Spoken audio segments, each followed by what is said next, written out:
Hello दोस्तों, स्वागत है आपका रेलवे की पाठशाला पे। और दोस्तों आज की इस वीडियो में हम बात करेंगे रेलवे एनटीपीसी और ग्रुप डी के बारे में। दोस्तों मेरे पास आप किसी वीडियो में जाके देखेंगे ना, हमारे वीडियोस में आपको एक ही कमेंट मिलेगा, सर रेलवे की एग्जाम कब होगी। और मेरे को इतने सारे पर्सनल मैसेज आ रहे हैं कि सर रेलवे की एग्जाम होंगी या नहीं होंगी, और होंगी तो कब होंगी। तो आज के वीडियो में यही डिस्कशन करेंगे, क्योंकि यूट्यूब पर इतने सारे जो क्रिएटर्स हैं उन्होंने इतने सारे वीडियो बना रखे हैं और स्टूडेंट को यहाँ पर भ्रमित किया जा रहा है कि एग्जाम कब होंगी नहीं होंगी। तो आपसे रिक्वेस्ट है, इस वीडियो को एंड तक जरूर देखिएगा, आपके सारे सवालों का आंसर आपको मिल जाएगा कि एग्जाम कब तक हो सकती हैं। तो देखिए पहले तो हम बात कर लेते हैं, यूट्यूब पर बहुत सारे ऐसे क्रिएटर्स हैं जो सिर्फ व्यूज लेने के लिए वीडियोस बनाते हैं। आपने देखा होगा कि बहुत सारे यूट्यूब चैनल अभी दिसंबर 2019 में जब रेलवे का प्राइवेटाइजेशन के ऊपर बात हो रही थी, जब पहली तेजस ट्रेन चल रही थी, उस समय एक वीडियो आया था और वहां पर लोकसभा में और राज्यसभा में एक मंत्री थे, उन्होंने यहां पर पीयूष गोयल के ऊपर सीधा निशाना साधा था। लेकिन अगर आप फिलहाल यहां पर यूट्यूब पे देखोगे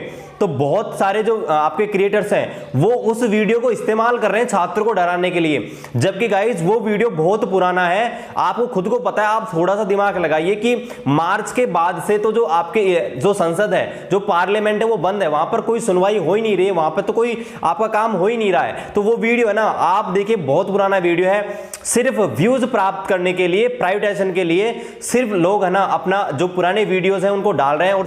और गाइस मैं कभी भी आपको डिमोटिवेट नहीं करता हूं, क्योंकि मैं एक खुद छात्र हूं, मुझे पता है कि एक डिमोटिवेशन क्या होता है। मैंने अपनी जिंदगी में वो सारे डिमोटिवेशन फील किए हैं, तो मुझे पता है यार डिमोटिवेशन जब एक छात्र के अंदर आ जाता है ना, तो उसके ऊपर क्या बीतती है। वो एक जिंदा लाश बन के रह जाता है, उसके अंदर कुछ नहीं बचता। अगर उसको डिमोटिव कर दिया जाए ना, तो वो छात्र अपने सारे सपनों को छोड़कर गलत रास्ते में चला जाता है। तो मुझे उन चीजों के बारे में अच्छे से पता है, तो आज मैं आपको सारी चीजें बताऊंगा। अब देखिए फिलहाल कोरिजेंटम नोटिस 7 आया था थोड़े दिन पहले, और मैंने उसके ऊपर वीडियो भी बनाया था। अब देखिए कोरिजेंटम 7 है वो आया था, और उसके रिगार्डिंग अभी देखो उसमें फर्दर प्रोसेस है वो चल रही है, टेक्निकल बिड है वो चल रही है। अब देखिए टेक्निकल बिड क्या होती है, इसके बारे में थोड़ा सा आपको बताता हूं। देखिए टेक्निकल बिड होती है कि भाई आपका जो एग्जाम कंडक्टिंग एजेंसी है उसको ये बताना होगा कि आप पेपर है किस ऐप के माध्यम से लेंगे, है ना, और वो ऐप कितना सिक्योर है। कि मान लीजिए हम जो पेपर ले रहे हैं उसके अंदर हमने डाटा डाल दिया, तो वो डेटा चोरी तो नहीं होगा,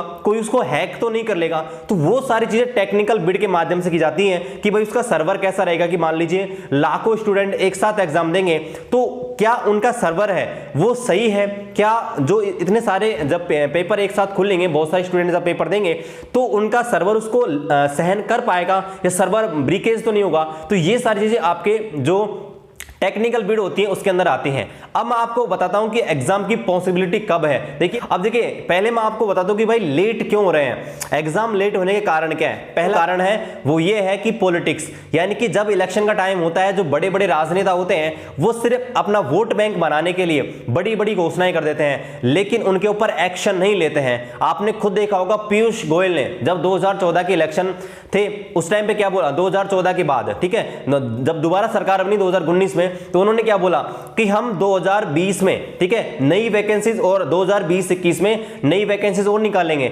अरे आपने 2019 की निकाली है, उनके एग्जाम नहीं हो रही, और आप बोल रहे हैं कि 1 लाख वैकेंसीज और निकालेंगे, ठीक है। तो ये क्या होता है कि ये आपके राजनीति के चौसले होते हैं कि स्टूडेंट से वायदे कर दिए जाते हैं और उनके ऊपर कोई एक्शन नहीं लिया जाता। तो पहला कारण तो यह है कि जो सरकार है वो क्या करती है, सिर्फ अपना वोट बैंक बनाने के लिए सिर्फ छात्रों के लिए नोटिफिकेशन निकाल देती है, भर्तियां निकाल देती हैं, और उनके ऊपर कोई एक्शन नहीं लेती है। और उसका आपको आपके सामने उसका उदाहरण पता है कि एनटीपीसी और ग्रुप डी को निकले 1.5 साल हो गए हैं, एग्जाम कंडक्टिंग एजेंसी का चयन ही नहीं हुआ, तो परीक्षा कब होगी।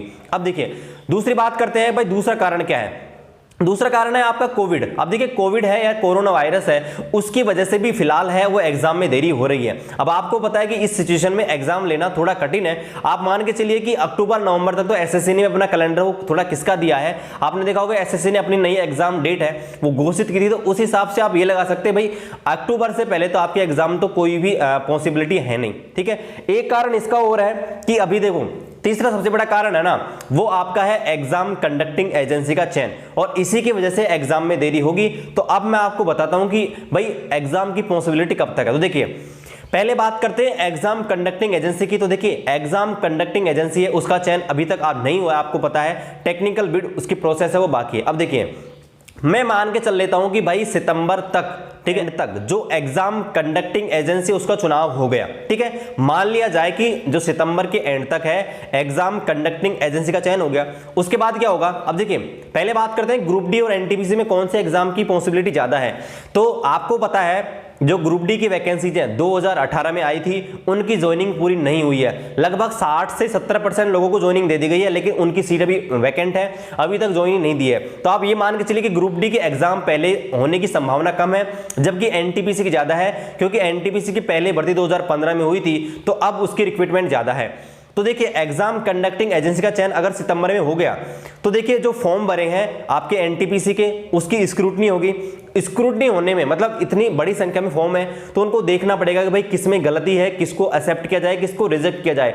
तो कम से कम 1 महीना आप मान के चलिए कि भाई 1 महीना आपके उन फॉर्म को चेक करने में लगेगा, ठीक है।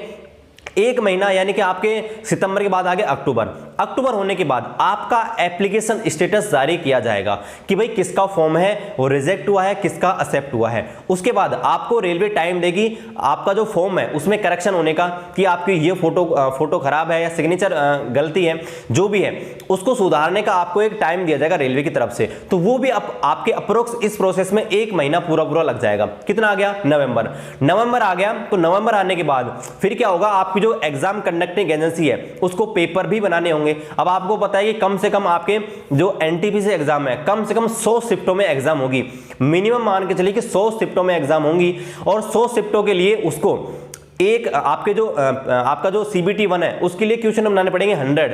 तो 100 × 100 यानी कि 10,000 क्वेश्चन बनाने पड़ेंगे। और 10,000 क्वेश्चन एक बड़ी संख्या होती है, इनको बनाने में बहुत टाइम लगेगा, बनाने में लगेंगे पेपर को बनाने में। पेपर बनाने के बाद इनको एक क्वेश्चन में सेट करना पड़ेगा क्वेश्चन पेपर के अंदर, और फिर इनके ऐप पर इनको अपलोड करना पड़ेगा। और उसके अलावा भाई एग्जाम कहां लेनी है, एग्जाम सेंटर का चयन भी करना है, तो इसमें आपका 1 महीना लग जाएगा मिनिमम मान के चलिए। तो आ गया दिसंबर, ठीक है। दिसंबर आने के बाद आपका जारी होगा यहां पर, उसके बाद एग्जाम डेट घोषित कर दी जाएगी।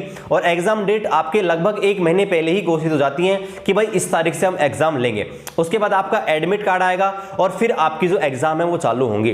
तो अगर मैं मान लूं कि भाई आपका सितंबर तक जो एग्जाम कंडक्टिंग एजेंसी का चयन हो गया, तो आपकी एग्जाम है वो जनवरी 2020 में जा रही है। तो आप खुद लगा लीजिए कि जब भी एग्जाम कंडक्टिंग एजेंसी का चयन होगा उससे कम से कम 2 या 3 महीने बाद एग्जाम शुरू होने की संभावना है।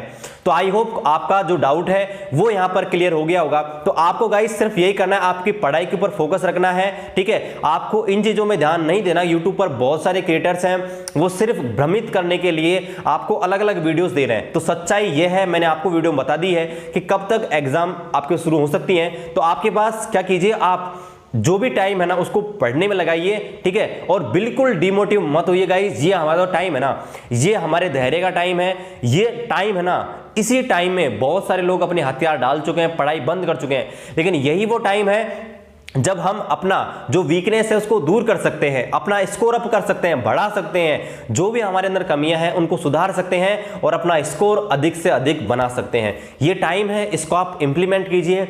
बिल्कुल आप कुछ भी ऐसा सोचिए मत जिससे आपका दिमाग है वो गलत कार्यों में जाए और आप अपने पथ से भटकें। आपको आपके पथ से नहीं भटकना है बिल्कुल भी, ठीक है।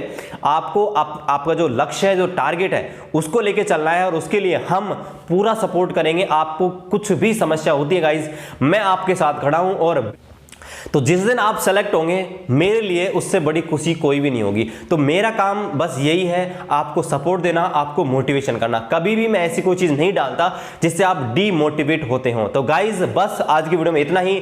वीडियो लाइक कर दीजिए, अगर पसंद आए तो चैनल को सब्सक्राइब कर दीजिए। चलिए मिलते हैं आपसे बहुत जल्दी, तब तक जय हिंद जय भारत।